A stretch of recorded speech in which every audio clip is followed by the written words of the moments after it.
desde Miami, Florida. Versión en Cristo. Hola amigos, una vez más nos encontramos en una nueva versión en Cristo Jesús. Les saluda Arabelis Bolívar y estoy muy contenta como siempre. A mí me encanta estar cada semana acompañándoles y ministrándoles lo que Dios ha puesto en mi corazón, impartiéndoselo a ustedes para que sea de mucha ayuda y edificación.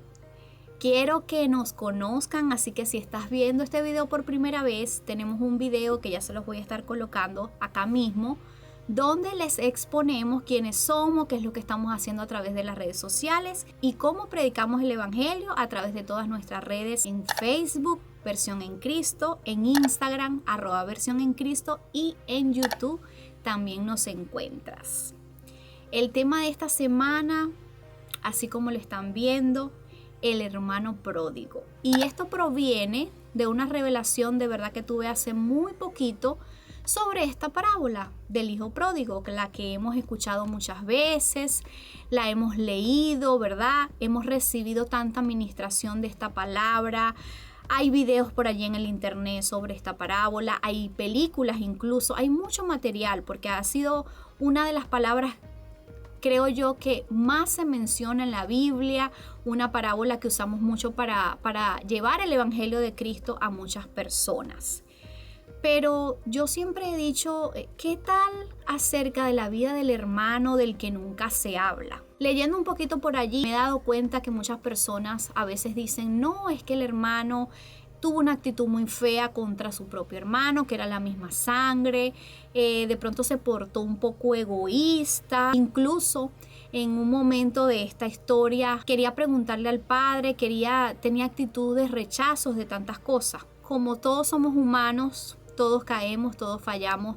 Es normal que a veces veamos o nosotros tomemos este tipo de actitudes porque estamos en un mundo, porque estamos en una carne y cuando suceden este tipo de cosas a veces es normal, simplemente tomamos esta actitud. Vamos a ver qué es lo que dice la palabra de Dios, vamos a leer un poquito de lo que es esta historia para los que no la han escuchado y entonces vamos a ir al punto central, que es donde yo quiero que nos concentremos y donde yo quiero que a través de este video podamos aprender cuál es el mensaje tan profundo y tan claro que se encuentra allí bien escrito. Lucas, el capítulo 15, desde los versículos el 11 al 32. También dijo, un hombre tenía 2 hijos, y el menor de ellos dijo a su padre, Padre, dame la parte de los bienes que me corresponde. Y les repartió los bienes. No muchos días después, juntando todo, el hijo menor se fue lejos de una provincia apartada, y allí despreció sus bienes viviendo perdidamente. Cuando todo lo hubo malgastado, vino una gran hambre en aquella provincia y comenzó a faltarle. Y fue y se arrimó a uno de los ciudadanos de aquella tierra, el cual le envió a su hacienda para que apacentase cerdos. Y deseaba llenar su vientre de las algarrobas que comían los cerdos, pero nadie le daba. Y volviendo en sí, dijo, ¿cuántos jornaleros en casa de mi padre tienen abundancia de pan? Y yo aquí perezco de hambre. Me levantaré e iré a mi padre, y le diré, Padre, he pecado contra el cielo y contra ti. Ya no soy digno de ser llamado tu hijo. Hazme como a uno de tus jornaleros. Y levantándose vino a su padre, y cuando aún estaba lejos, lo vio su padre y fue movido a misericordia. Y corrió y se echó sobre su cuello y le besó. Y el hijo le dijo al padre, he pecado contra el cielo y contra ti, y ya no soy digno de ser llamado tu hijo. Pero el padre dijo a sus siervos, sacad el mejor vestido y vestidle, y poned un anillo en su mano y calzado en sus pies. Y traed el becerro gordo y matadlo, y comamos y hagamos fiesta. Porque este mi hijo muerto era, y ha revivido, se había perdido y es hallado, y comenzaron a regocijarse. Y su hijo mayor estaba en el campo, y cuando vino y llegó cerca de la casa, oyó la música y las danzas, y llamando a uno de los criados le preguntó qué era aquello. Y él le dijo: tu hermano ha venido y tu padre ha hecho matar el becerro gordo por haberle recibido bueno y sano. Entonces se enojó y no quería entrar. Salió por tanto su padre y le rogaba que entrase. Mas él respondiendo dijo al padre: he aquí tantos años te sirvo y nunca habiéndote desobedecido jamás, y nunca me has dado ni un cabrito para gozarme con mis amigos. Pero cuando vino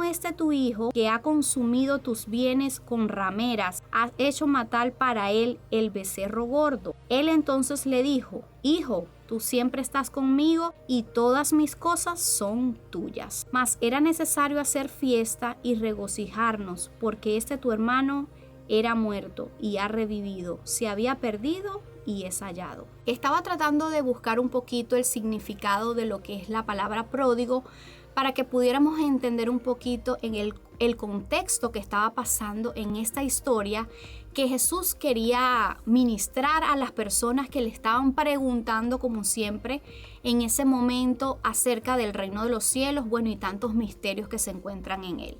Y miren lo que encontré. Una persona pródiga es aquella que se aleja de sus padres con la intención de independizarse, pero al final termina regresando. Y esto fue lo que le pasó al hijo pródigo.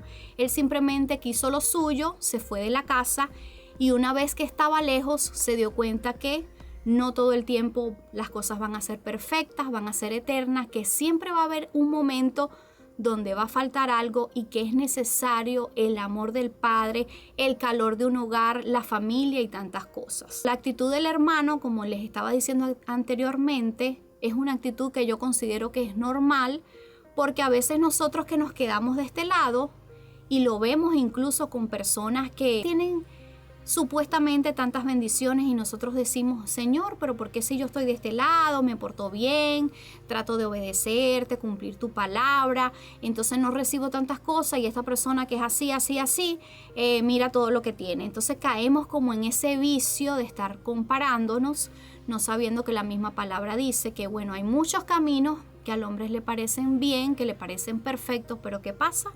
Que su fin es camino de muerte. Y aquí es donde quiero llegar. Pudieron pasar muchos escenarios en esta historia.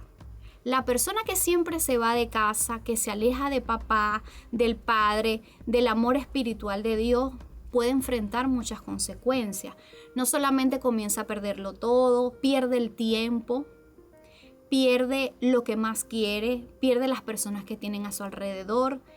Y lo más triste de todo es que a muchos les ha pasado que en ese momento, en ese proceso que están tratando de estar lejos de casa, pueden incluso perder hasta la vida y no llegan a contar de su experiencia. Afortunadamente en esta historia que está en la palabra de Dios, este pródigo pudo regresar a casa y el padre, por supuesto que es Dios que nos ama tanto, siempre estuvo allí esperándolo, paciente, dispuesto y esperándolo con unos brazos para decirle: hijo, esta siempre va a ser tu casa, porque para eso Cristo murió por nosotros, para esperarnos hasta el último día, porque eso es uno de sus propósitos, que todos nos salvemos y que todos vamos al arrepentimiento. Pudieron haber pasado muchos escenarios para que este hijo nunca hubiese tenido la oportunidad de regresar. Ahora tenemos el hermano, del que nunca se predica en la palabra y del que yo precisamente quiero hablar un poquito, de este hermano que siempre se queda en la casa, y lo voy a decir como un testimonio muy personal. Yo tengo aproximadamente 20 años en Cristo y creo que en muchos de estos años tomé la actitud del hijo pródigo de irme de la casa, salirme, entrar. Siempre veía a Dios como que estaba dispuesto ahí a perdonarme, a abrazarme, a ponerme el anillo, a hacer la fiesta, a matar el animal más gordo para hacerme sentir que yo era su hija, que me amaba y que siempre iba a estar allí. Pero cuando un día me di cuenta que tener la posición del otro hermano de quedarme en casa era mejor, porque yo siempre iba a estar dependiendo de las cosas del padre. Como lo dice aquí, como el mismo padre le dijo al hijo mayor: tú siempre, como estás en casa, vas a tener lo mío, porque todo lo mío te pertenece a ti. Entonces, uno de los beneficios que nosotros tenemos cuando somos los hermanos pródigos, que nunca nos vamos, es que además de que siempre estamos en la casa y de todo lo que hay en la casa, es de nosotros, nos pertenece, siempre vamos a tener la protección de ese Padre que nos agarra, que nos acobija, que nos abraza, y siempre todas las cosas que están allí van a ser de nosotros. Además de eso, no especifica mucho la palabra a qué se dedicaba este hermano mayor. Dice que estaba en el campo trabajando incluso cuando el hermano pródigo regresó. Quizás, y estoy más que segura, si este hermano pródigo tenía de pronto 10,000 vacas, mientras que el hermano se fue a gastar, a despifarrar, este hijo multiplicó sus pertenencias, multiplicó sus bienes. ¿Por qué? Porque se quedó en la casa del Padre, se quedó donde tenía que estar. Y esto, por eso les digo que lo digo como a modo personal. Yo estoy casi segura que si desde un principio que yo me acerqué a Cristo me hubiese quedado en la casa, ¿cuántos bienes no tendría ahorita? Y no lo digo en sentido material, lo digo en sentido espiritual. ¿En qué nivel yo no me encontraría ahorita? ¿Cuántas vacas espirituales, porque lo puedo decir así, no tuviese de ganancia? ¿Cuántos bienes no tuviesen multiplicado? ¿Cómo fuese mi fortuna actualmente? Y lo digo otra vez, no estoy hablando de cosas materiales, estoy hablando de cosas espirituales. Pero Dios, que nunca me dejó, que siempre fue perseverante conmigo, que nunca se cansó de amarme, de sostenerme todos los días, me mostró esta revelación para que yo pudiera tomar esta posición con mucho regocijo. Y lo digo, si estás ahora mismo en una posición de hijo pródigo, quiero decirte que Dios, el Padre, siempre te va a esperar, siempre te va a perdonar, pero es mejor quedarte de este lado, créeme.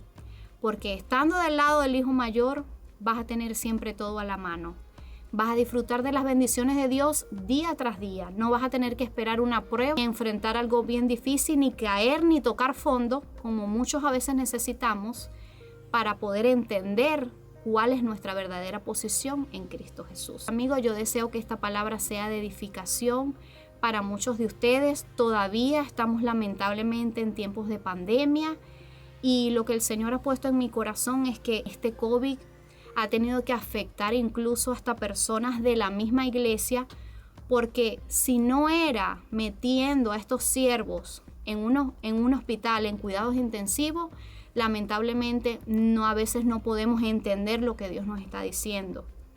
Y esta ha sido una forma y ha sido una manera para que Dios hable a su pueblo directamente y trate con estas personas que tienen un propósito grande, y fue de esta manera que Dios lo ha podido hacer, y tengo testimonios de amigos que Dios los ha sacado de allí victoriosos. Pero fue de esta manera que el Señor ha usado para hacerles entender el propósito que tienen con ellos. Otros hemos pasado por alto de todo esto. Quizás a mí no me ha tocado, pero bueno, creo que Dios me ha metido en otros lugares para que yo pueda entender qué era lo que necesitaba hacer conmigo, y gracias a Dios también lo pude entender. No tuve que llegar a extremos, aunque he pasado por cosas difíciles, pero no he llegado a extremo para poder entender cuál era realmente la posición que yo necesitaba tener en mi casa espiritual con Cristo Jesús. Quiero y deseo que este video sea de mucha reflexión a sus vidas, que tomen la posición que tomen. El Padre debe estar allí con ustedes, que somos nosotros, toda la iglesia, tiene que estar siempre en el lugar que le corresponde, que es la casa de Dios. Muchas gracias por ver esta semana este video. Vamos a tener palabra todos los miércoles y espero que esto sea de edificación hasta una nueva versión